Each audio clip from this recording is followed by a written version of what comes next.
The Joint Terrorism Task Force here in Central Texas is comprised of 12 full-time agencies.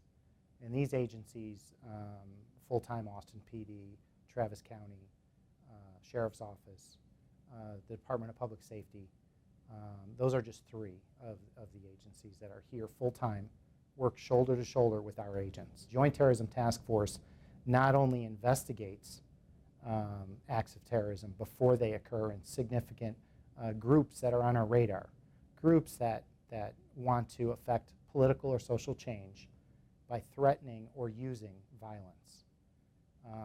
In addition to the investigative component, the JTTFs, the Joint Terrorism Task Force, forces throughout the United States play a critical role in outreach and liaison. So the white supremacist arena is a group of, or a category of terrorism that we track not only here in the city and in the region, but nationally. And also with the white supremacist movement, we're working with our foreign partners, which, believe it or not, at times our movements here in the United States can actually fuel activity, can actually fuel the white supremacist movement overseas. In many countries, they don't have First Amendment rights. So in Canada, and specifically in Germany, a lot of propaganda, what would be considered hate speech, is actually illegal in those countries. However, here in the United States, we have a First Amendment. So somebody can actually be in downtown Austin and hold a meeting and spew a lot of hateful rhetoric, but as long as there's, hateful speech in the United States is not illegal. But when that's synced up with force or violence, that's where we as law enforcement and members of the intelligence community take immediate action. We're sworn to rigorous obedience to the United States Constitution. So if somebody is in downtown Austin and they decide to step up on a podium and just spew a lot of hate rhetoric, that is their First Amendment right, and that is up to us to protect that right.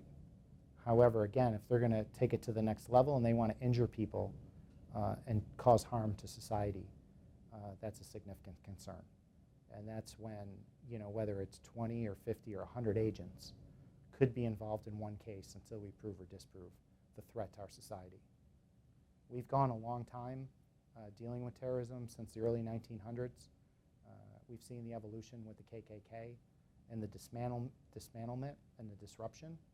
But even today, we continue to work with, again, our partner agencies and ensure that if there was a resurgence of the KKK and there were some capabilities that left the First Amendment arena, that's something that the American public expects us to know about and to disrupt before it happens. We assume that if there's not a group, that there's at least some like-minded individuals.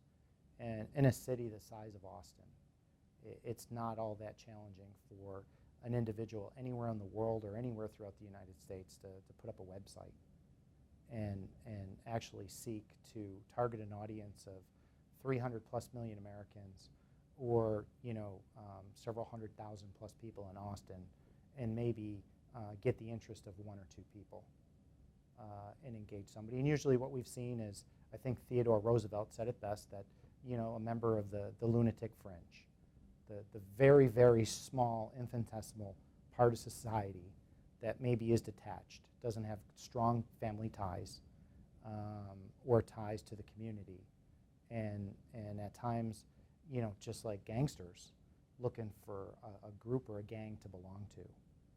And the difference in terrorism is it's not for profit or money. It's usually to use force or violence to affect political or social change.